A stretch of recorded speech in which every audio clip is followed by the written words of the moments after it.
Bonjour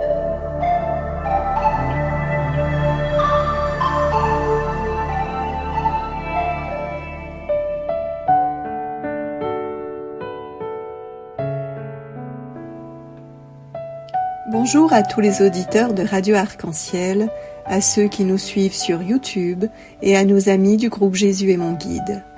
Aujourd'hui, mercredi 19 octobre 2022, nous fêtons Saint Paul de la Croix. Paul-François d'Annecy est né en Italie à la fin du XVIIe siècle. Il est l'aîné de 16 enfants. Très jeune, il manifeste un grand intérêt pour la religion et a une foi très solide, nourrie par la participation quotidienne à la messe, par la fréquentation des sacrements et par la pratique régulière de la prière. À 19 ans, il décide de vivre en moine ermite, tout en n'appartenant à aucun ordre. Puis à 26 ans, il mûrit l'idée de fonder une nouvelle congrégation et se fait appeler Frère Paul de la Croix. Il va au secours des pauvres et des malades, dans lesquels il voit le visage de Jésus crucifié.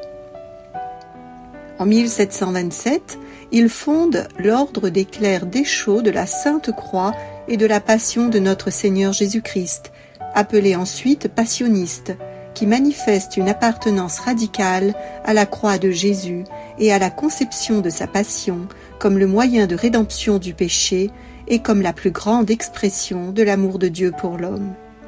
Puis frère Paul de la Croix fonde la branche féminine de la congrégation, les Sœurs passionnistes de Saint Paul de la Croix, une congrégation de vie apostolique consacrée à la mission éducative, surtout des femmes victimes de violences et d'exploitation. Paul meurt à Rome à l'âge de 81 ans et il sera canonisé par Pie IX en 1867. Avec Saint Paul de la Croix devant le tabernacle, prions. Ô Seigneur, que votre esprit est doux. Je sais à qui je crois et je suis certain que vous êtes au tabernacle d'amour. Quel bonheur de me tenir pendant les heures les plus silencieuses au pied du Saint-Autel. Oh, qui me donnera des ailes de colombe pour prendre mon vol d'amour vers votre cœur divin. Ô Jésus Eucharistie, vous avez dit, si quelqu'un a soif, qu'il vienne à moi, et je lui donnerai à boire. C'est à vous maintenant de me désaltérer. Mon Dieu, le tabernacle est le lieu de votre amour, préparé par vous, à qui vous aime. Quand pourrais-je, pendant les heures de profonde solitude, m'entretenir avec mon amour Eucharistie au pied du Saint-Autel? Qui me donnera les ailes de la colombe pour faire des vols d'amour au cœur sacré de mon Jésus? Amen. Prions que Saint Paul de la Croix, entièrement voué au mystère de la Passion, nous obtienne ta grâce, Seigneur, afin que, stimulés par son exemple, nous ayons plus de courage pour prendre notre croix par Jésus-Christ, ton Fils, notre Seigneur. Amen. Lecture de la lettre de Saint Paul apôtre aux Éphésiens. Frères, vous avez appris, je pense, en quoi consiste la grâce que Dieu m'a donnée pour vous. Par révélation, il m'a fait connaître le mystère, comme je vous l'ai déjà écrit brièvement. En me lisant, vous pouvez vous rendre compte de l'intelligence que j'ai du mystère du Christ. Ce mystère n'avait pas été porté à la connaissance des hommes des générations passées, comme il a été révélé maintenant à ses saints apôtres et aux prophètes dans l'Esprit.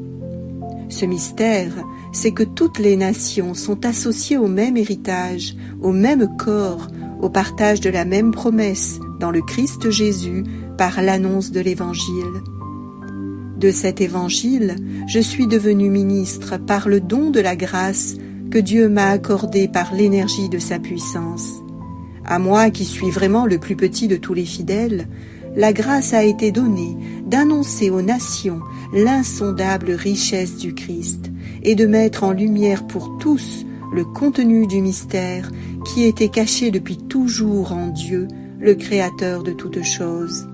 Ainsi, désormais, les puissances célestes elles-mêmes connaissent, grâce à l'Église, les multiples aspects de la sagesse de Dieu. C'est le projet éternel que Dieu a réalisé dans le Christ Jésus notre Seigneur. Et notre foi au Christ nous donne l'assurance nécessaire pour accéder auprès de Dieu en toute confiance. Parole du Seigneur, nous rendons grâce à Dieu. Exultant de joie, vous puiserez les eaux aux sources du salut. Voici le Dieu qui me sauve, j'ai confiance, je n'ai plus de crainte. Ma force et mon chant, c'est le Seigneur, il est pour moi le salut. Exultant de joie, vous puiserez les eaux aux sources du salut. Rendez grâce au Seigneur, proclamez son nom. Annoncez parmi les peuples ses hauts faits, redites-le, sublime est son nom. Jouez pour le Seigneur. Exultant de joie, vous puiserez les eaux aux sources du salut. Il montre sa magnificence, et toute la terre le sait. Jubilez, criez de joie, habitants de Sion, car il est grand au milieu de toi, le Saint d'Israël. Exultant de joie, vous puiserez les eaux aux sources du salut. Aujourd'hui, nous nous penchons sur un passage de la lettre de saint Paul apôtre aux Éphésiens. Selon la tradition, Paul de Tarse aurait écrit cette lettre adressée à l'église d'Éphèse alors qu'il se trouvait à Rome vers 62 après Jésus-Christ. Il se présente comme le serviteur du mystère du Christ et dévoile la vocation de l'Église. Dans sa lettre, saint Paul commence par poser sa légitimité pour parler du mystère de l'Église. Cette légitimité, il la tient non des hommes, mais de Dieu, puisque c'est par révélation qu'il a reçu la grâce de devenir l'apôtre des païens. De persécuteur acharné des premiers chrétiens, il devient par grâce divine leur défenseur et un évangélisateur hors pair. D'après le récit des Actes des Apôtres, c'est alors qu'il se rend de Jérusalem à Damas pour combattre les disciples de Jésus dans les synagogues, que Saul est subitement terrassé par une apparition du Christ qui lui dit « Je suis Jésus, celui que tu persécutes ». Saint Paul raconte, dans la deuxième lettre aux Corinthiens, sa rencontre bouleversante avec le Christ et la révélation qu'il a eue. « Je sais qu'un fidèle du Christ, voici 14 ans, a été emporté jusqu'au 3e ciel. Est-ce dans son corps? Je ne sais pas. Est-ce hors de son corps? Je ne sais pas. Dieu le sait. Cet homme-là a été emporté au paradis et il a entendu des paroles ineffables qu'un homme ne doit pas redire. » Oui, saint Paul est bien placé pour nous parler du mystère du Christ. Et il insiste, c'est par le don de la grâce que Dieu lui a accordée, par l'énergie de sa puissance, qu'il a l'intelligence pour parler du mystère du Christ. Et saint Paul précise, ce mystère n'avait pas été porté à la connaissance des hommes des générations passées, comme il a été révélé maintenant à ses saints apôtres et aux prophètes dans l'Esprit. Ainsi, les prophètes de l'Ancien Testament ont eu l'intuition plus ou moins grande de ce mystère du Christ. Le prophète Ésaïe a annoncé qu'un fils nous a été donné, dont le nom est proclamé « Conseiller merveilleux, Dieu fort, Père à jamais, Prince de la paix ». Il a aussi parlé de l'homme des douleurs. Le prophète Daniel a vu venir avec les nuées du ciel comme un fils d'homme. Le roi David a chanté le bon berger, et saint Jean-Baptiste l'a désigné à la foule sur les rives du Jourdain en proclamant « Voici l'agneau de Dieu qui enlève le péché du monde ». Mais les prophètes des générations passées n'ont pas connu le mystère du Christ dans sa plénitude. C'est Jésus lui-même qui dévoilera le mystère de son incarnation, de sa mort et de sa résurrection à ses apôtres et à ses disciples. Alors Paul va expliquer aux Éphésiens ce mystère du Christ. Tout d'abord, ce mystère, c'est que tous les hommes qui acceptent le Christ sont associés au même héritage. Il est vrai que par l'incarnation de Jésus et par notre baptême, nous devenons tous enfants de Dieu, que nous pouvons appeler Abba, comme Jésus lui-même l'a appris à ses apôtres dans la prière du Notre Père. Cet héritage, c'est aussi celui de l'Eucharistie, corps livré et sang versé de Jésus qui nous permet de vivre de la vie même de Dieu. D'autre part, tous les hommes qui acceptent le Christ sont associés au même corps, déclare saint Paul. Il éclaire la nature de l'Église, véritable corps mystique du Christ dont il est la tête. C'est ce que dit saint Paul dans la lettre aux Colossiens. Jésus est aussi la tête du corps, la tête de l'Église. Ce corps personnel de Jésus, né de la Vierge Marie, mort et ressuscité le 3e jour, se donne dans son corps eucharistique pour former son corps mystique, l'Église.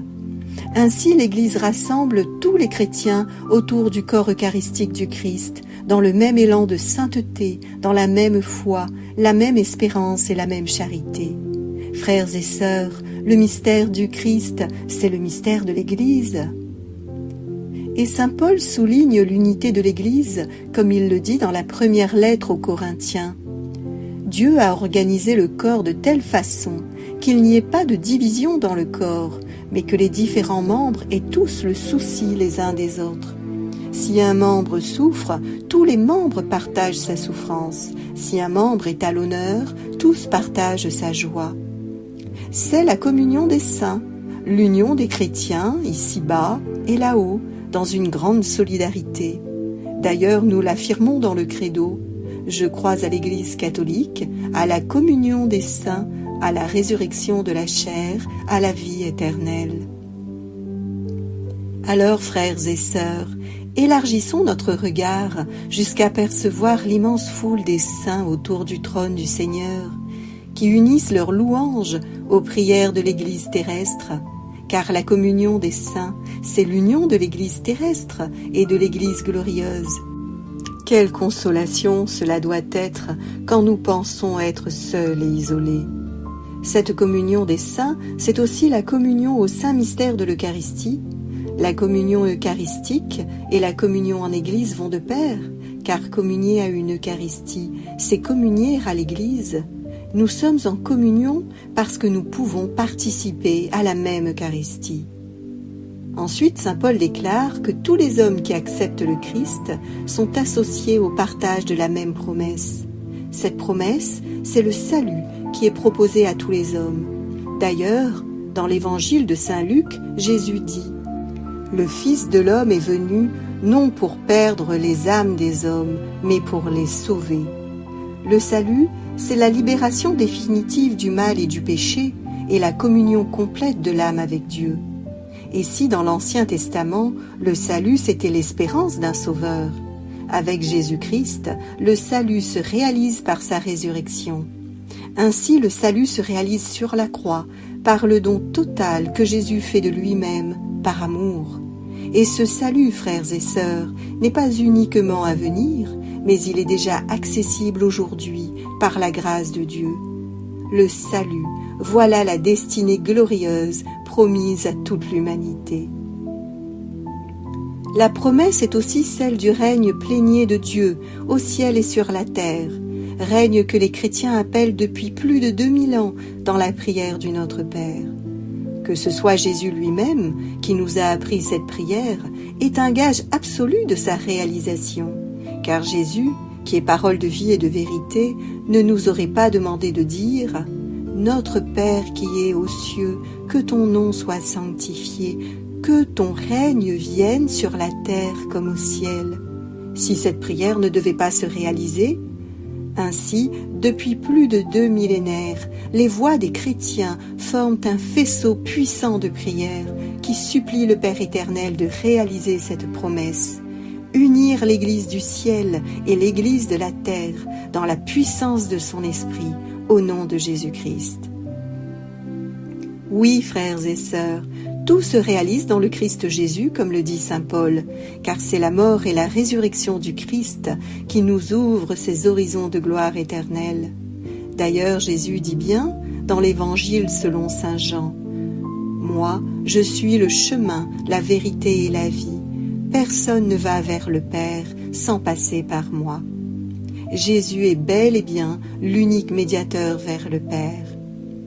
La Vierge Marie elle-même, le 16 juillet 1980, explique à don Stefano Gobbi, l'apôtre de son cœur immaculé, comment Jésus est l'unique médiateur vers le Père.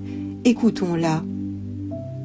Pour parvenir à vous, du sein du Père, la grâce doit passer à travers le divin cœur du Fils, qui vous la communique dans son esprit d'amour. Comme un rayon de lumière qui traverse une fenêtre, en prend la forme, la couleur et le dessin, ainsi la grâce divine, méritée par Jésus, ne peut-elle arriver à vous qu'à travers lui. Et c'est pourquoi elle reproduit en vous son propre dessin, sa même image, et vous configure de plus en plus à sa personne même. Marie explique aussi son rôle de médiatrice de toutes les grâces. Je suis la médiatrice des grâces entre vous et mon Fils Jésus. Ma tâche est de distribuer à mes petits-enfants la grâce qui jaillit du sein du Père, qui vous est méritée par le Fils et qui vous est donnée par l'Esprit. Telle est ma grande œuvre que j'accomplis dans le silence et le désert. Sous ma puissante action de médiatrice, vous êtes de plus en plus transformés en Christ pour vous rendre aptes à la tâche qui vous attend. En avant donc, avec courage, sur les chemins tracés par votre maman du ciel. Enfin, saint Paul formule la vocation de l'Église. C'est celle de l'annonce de l'Évangile. De cette bonne nouvelle, saint Paul déclare être le ministre, c'est-à-dire le serviteur. C'est ce qu'il dit dans la lettre aux Galates. L'annonce de l'Évangile m'a été confiée pour les incirconcis, c'est-à-dire les païens, comme elle l'a été à Pierre pour les circoncis, c'est-à-dire les Juifs. Il s'agit alors de proclamer à toutes les nations la bonne nouvelle d'un Dieu amoureux de sa créature, d'un Dieu qui rachète sa créature par la mort et la résurrection de son Fils Jésus-Christ. D'ailleurs, Jésus envoie en mission tous les chrétiens dans l'Évangile selon saint Matthieu. « Tout pouvoir m'a été donné au ciel et sur la terre. Allez, de toutes les nations faites des disciples, baptisez-les au nom du Père et du Fils et du Saint-Esprit. Apprenez-leur à observer tout ce que je vous ai commandé, et moi je suis avec vous tous les jours jusqu'à la fin du monde. » Saint Paul éprouve la nécessité d'annoncer aux nations l'insondable richesse du Christ et de mettre en lumière pour tous le contenu du mystère qui était caché depuis toujours en Dieu, le Créateur de toutes choses. En réalité, c'est plus qu'une nécessité, c'est une urgence absolue, celle de ramener au Seigneur des âmes. À Luisa Picaretta, apôtre de sa divine volonté, Jésus dira que lors de sa passion, ce qui l'a fait le plus souffrir, c'est la soif qu'il a éprouvée, la soif ardente des âmes, de toutes les âmes.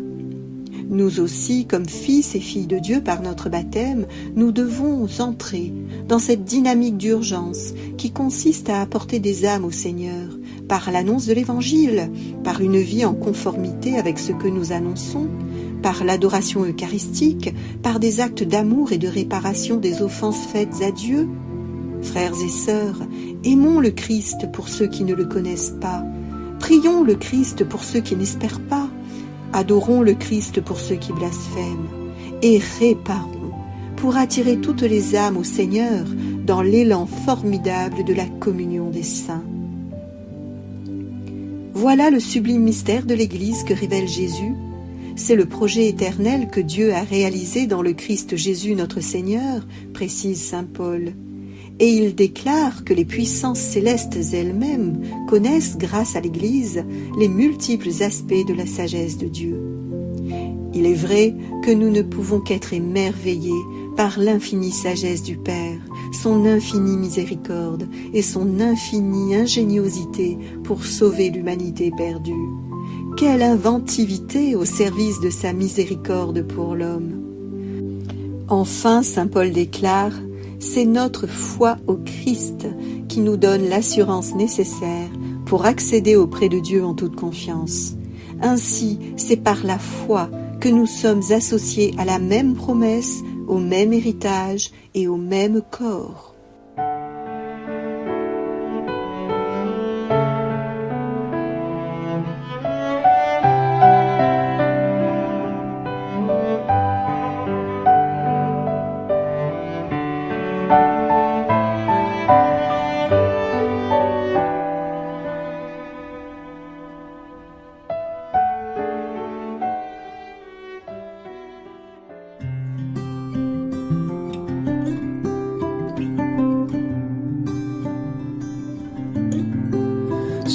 Celui qui met en Jésus une pleine confiance, jamais ne chancelle plus, compléter sa délivrance.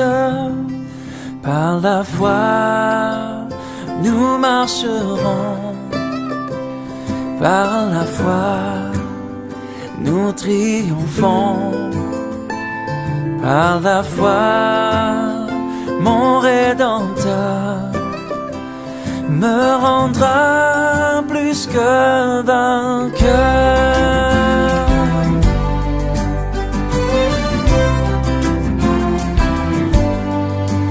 Dans les jours d'adversité, quand tu sens gronder l'orage, regarde en sécurité, attristé, reprends courage.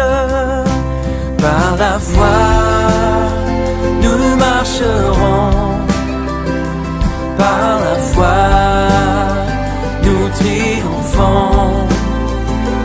Par la foi, mon Rédempteur me rendra plus que vainqueur.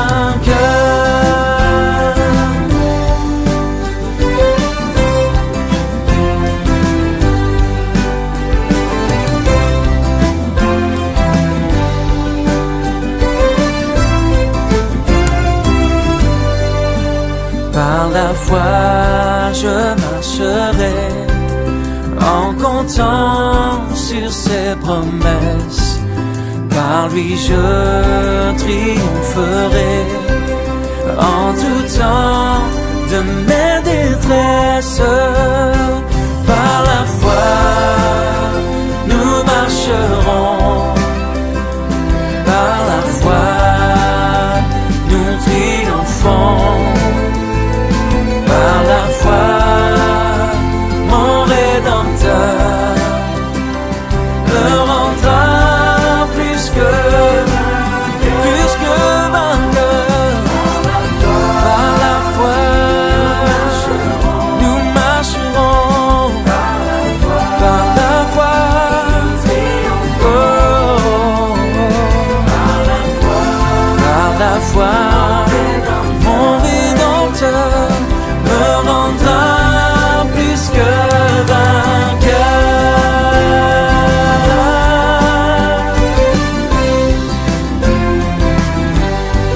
Plus que vainqueur.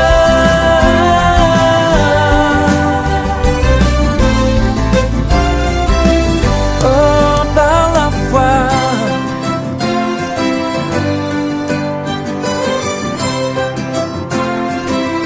nous marcherons, nous avançons, grand courage. Par la foi, nous marcherons, par la foi, nous triomphons. Par la foi,